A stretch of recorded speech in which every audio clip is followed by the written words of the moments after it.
मित्रों, जब प्रभु श्री राम अयोध्या के राजा बन गए, उसके बाद राजकाट बड़ा तल्लीन पूर्वक राज का काम करने लगे और उसके बाद सीता का उन्होंने त्याग किया।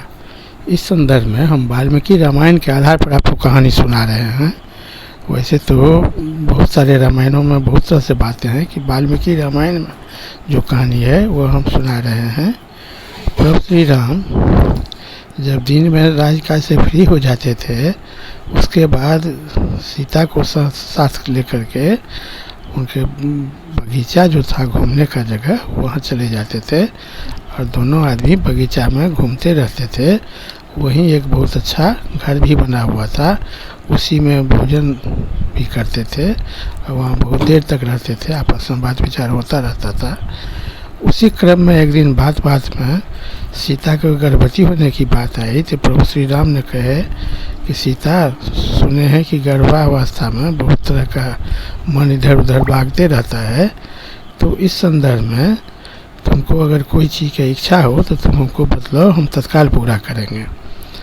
तो सीता ने कही कि हमारा इच्छा हो रहा है कि गंगा किनारे में जो सिद्ध ऋषि मुनि लोग हैं, उनके आश्रम में जाकर के 2-4 दिन रहते और वे लोग पूजा पाठ में आध्यात्म में लगे रहते हैं और कंदमूल भोजन करते हैं, जो बड़ा आनंद का ज़िंदगी है। वहीं 2-4 दिन हमको घूमने का मन कर रहा है। तो प्रभु श्री राम ने कहे कि ठीक है, तुम्हारा इच्छा है तो कल ही तुमको हम भिजवा देते हैं।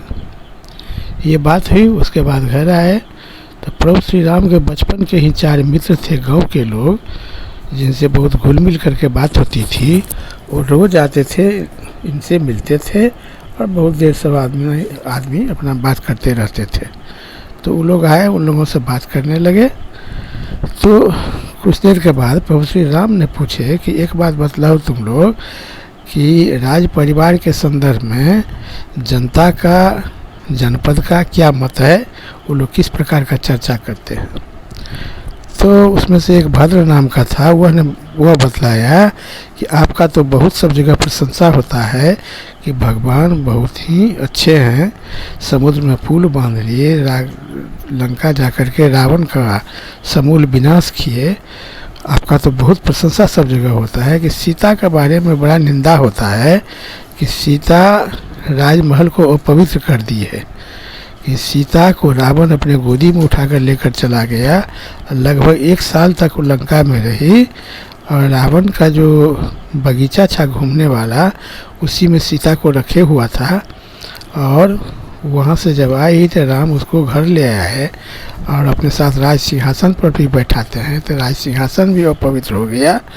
और दूसरी औरत अगर कब कोई गलत काम करेगी तो लोग नहीं उस पर दबाव बना सकते हैं। सब सीता, महारानी सीता का उदाहरण दे करके फ्री हो जाएंगे। इस बात का बहुत सब जगह निंदा होता है। तो राम बड़ा हक्का बक्का हो गए, उनको कुछ नहीं समझ में आ रहा था कि अब क्या करें। उसके बाद फिर और जो उसमें से 4 आदमी था, वो सबसे पूछे कि तुम लोगों का क्या इस पर मत है। तो वो लोग भी बतलाया कि हाँ, सब समाज में तो यही कह रहा है और अच्छा रहता कि सीता को आप त्याग कर देते, तो इसमें राज परिवार की प्रतिष्ठा बचती। प्रभु श्री राम बहुत चिंतित हो गए। उन्होंने स्थिर मन से सोच करके इसमें निर्णय ले लिए कि अगर राजा बने हैं तो राजधर्म के अनुसार अगर कोई राज परिवार पर आँच आता है तो उसका निवारण कर ही लेने में भलाई है। तो उन्होंने सीता को त्याग करने के बारे में निर्णय ले लिया और निर्णय लेने के बाद अपने और भाइयों को बुलाए, भरत लक्ष्मण शत्रुघ्न को दूध भेज करके तुरंत बुलाए। अब उन लोगों से कहे कि देखो, तुम लोग राज घराने के बारे में समाज में बहुत तरह की बात हो रही है, सीता को लेकर के इस तरह का बात सब लोग बोल रहा है। अब हमको सीता को निश्चित रूप से त्याग करना पड़ेगा, ये हम निर्णय ले चुके हैं।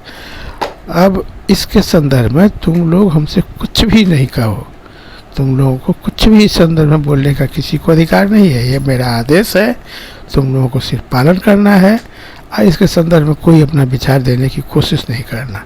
जो हमारे इस निर्णय के विरुद्ध में कुछ बोलोगे वह हमारा दुश्मन समझे जाओगे।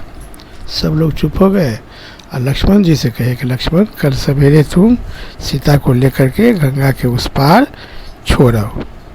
सीता कल ही आज ही हमसे बोली भी थी कि हमको गंगा किनारे में ऋषि मुनि के साथ रहने का मन है। आज ही हमसे कही थी, तो हम उनको वचन भी दे दिए थे कि कल ही तुमको हम भेज देंगे, तो तुम वहाँ जा कर के छोड़ो। सुमंत को साथ कर लेना रथ से और गंगा के उस पार जा कर के सीता को छोड़ देना, लेकिन इस संदर्भ में कुछ बोलो नहीं, कुछ हमको कहो नहीं। तो लक्ष्मण को ये आदेश दिए। लक्ष्मण जी तो बड़ा हक्का बक्का रह गए, किंतु प्रभु श्री राम का आदेश था, लक्ष्मण जी को सिर्फ पालन करना था।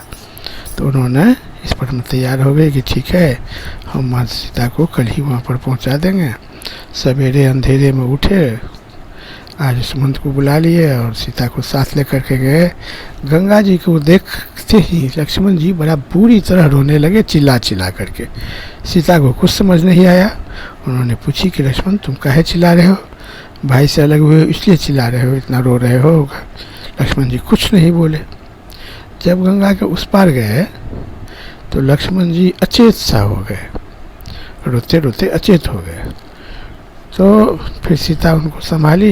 ये क्या बात है लक्ष्मण, 2 दिन 4 दिन के हम लोगों का बात है, यहाँ रहना है, इसके लिए तुम इतना काहे चिंता कर रहे हो? तो गंगा आपके उस पार जा कर के फिर लक्ष्मण जी बहुत साहस करके माता सीता से कही कि ऐसी ऐसी बात है, प्रभु श्री राम ने आपका त्याग कर दिया है। तो सीता भी सुनते ही इतना उनको सदमा लगा, बेहोश होकर के गिर पड़ी।